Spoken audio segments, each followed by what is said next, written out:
Years and years ago, we pastored here in Chilliwack. And our senior leader had resigned, and so we tendered our resignations as staff.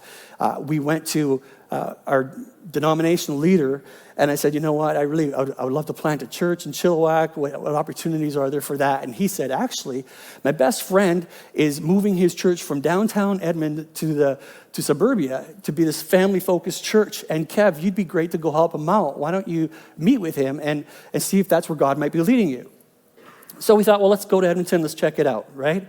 So we get to Edmonton, we get out of the airplane, and God clearly said no. It was minus 26 degrees. And circumstances just kind of came together, right? And it's like, when's this thing going back? It's kind of how we felt. But it was so cold. My sister and her husband live in Edmonton, so we stayed with them. While we're with them, we're interviewing with pastor, meeting people, blah, blah, blah, going through this process, trying to discern, God, what is it that you want to do in our lives? While we're there, I keep getting this image of a house. All right, and it's like one of those walkthrough models, like a 3D walkthrough. I could describe exactly how it was. And so I was explaining this to Shannon and going, I don't know what to do with this. This is really very odd, very weird. And so she says, well, why don't you draw the house? So she gives me a piece of paper and it lays down on the table and a pencil. And I don't know. Okay, well, this is what I see. The front entrance looks like this, the driveway direction, where the room is off the left, where the garage entrance is on the right, I draw the floor plan. It's just really weird, really, really weird. Right? Well, we have dinner with my brother-in-law, and Shannon says, yeah, Kevin had this experience today where he's been seeing this house, and he has this imagination of what a house could look like. And my brother-in-law says, well, that's really interesting because his brother-in-law is actually starting a construction company and is building a house in town. I mean, well, that's pretty interesting. So my brother-in-law invites his brother-in-law to come join us after dinner. Are you tracking? Okay. So after dinner, we're visiting. Gary comes to the house. We sit and we're talking. Gary has plans under his arm. And finally he says, you know what, I should just show you guys the house that we're building and how God's kind of led my construction company to come about.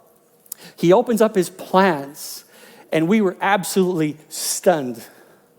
Because you could literally, and I wish I had it, you guys, the paper that I drew, you could have laid it right on his plans. It was the exact same house. Well, we erupt in tears. We're like, oh, this is incredible. We're laughing because a bit of hysteria is starting to kick in now, right? And as we're laughing, Gary's kind of offended because we're mocking his house is what he's thinking, right? You call that a house? That's horrible, right? I'm going to be totally honest with you. It wasn't even my dream house. Like if I could have drawn a house, right, it'd have a slide from the second floor. Right, there'd be a pool off the kitchen. We're just gonna float into the dining room, right? It would have been just wild and crazy, but it was an image that was very real for me, and it was a confirmation that we needed. This is where God wanted us to be. So much so that Shannon, after that, decides I gotta phone Mom. I gotta tell Mom what's going on. And Shannon's mom is just a prayer lady. She's amazing. And so she phones her, and he said, Mom, you're not gonna believe what happened today. And her mom interrupted her and said, Shannon, before you share anything, I got to tell you something. In my prayer time, God spoke to me, and he said he's going to do something supernatural through Kevin. And then we look at each other and go, bah!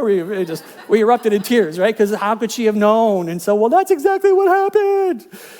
And God was so kind in speaking to us. And sometimes it is that way, but sometimes it's not. Sometimes it's not so wild and outlandish. Sometimes it's just a simple nudge. But let's go on to verse 3 as Habakkuk is now in this waiting stance, right? This vision is for what? Okay, we have a hard time with that. Because everything right now is what time? Now time, right? It is now time. This idea of having to wait for what God's going to say to my why, I have to wait for that? You got to be kidding me. I need my answer now. God, you got to speak, and this is how it's going to happen.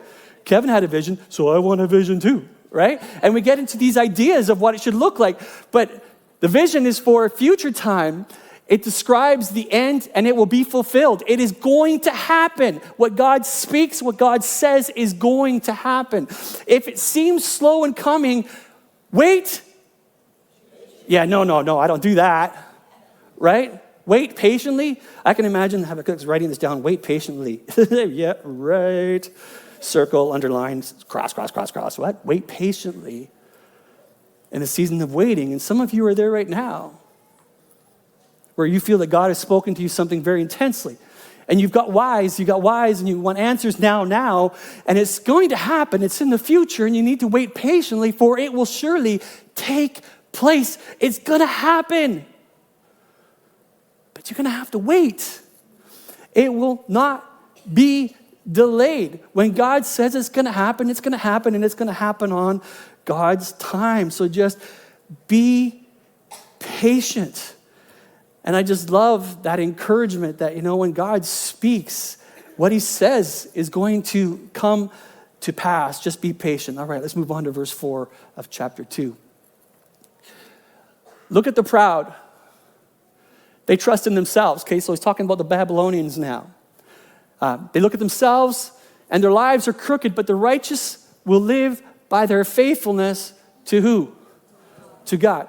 Okay, now it's really interesting because Habakkuk is not actually quoted anywhere else. But it's interesting that some of you will recognize this last line, right? But the righteous will live by faith is how we've heard it. It's actually quoted 3 times. Habakkuk is quoted 3 times throughout the New Testament. And every time the story is told, the teaching is told in the way of a salvation message, right? The righteous will live by faith. We put our faith in Jesus Christ who brings salvation to our lives. And so that's how we experience this righteousness. It's not out of context, but that is what Habakkuk is saying. But what Habakkuk is saying even further is that faith is what you need every single day of your life. You see, we'll ask people, who wants to put their faith in Jesus? Let's pray a prayer for you. And they've accepted Christ into their life, and that's the end. And it's not. It's the beginning. We live by faith every single day. Not just by what we see, but by the one we believe and we trust in. Okay, now the next 6 to 19 verses, God is going to talk about Babylon. And of course, Habakkuk asks this question, right? Why do you tolerate wickedness among your people? And God has an answer. He says, I don't. I don't tolerate wickedness. As a matter of fact, I'm going to raise up these wicked people to teach you that you need to depend on me. You need to cry on me. Well, what do you do with your why? Well, you go through the wandering, and then you're in the waiting.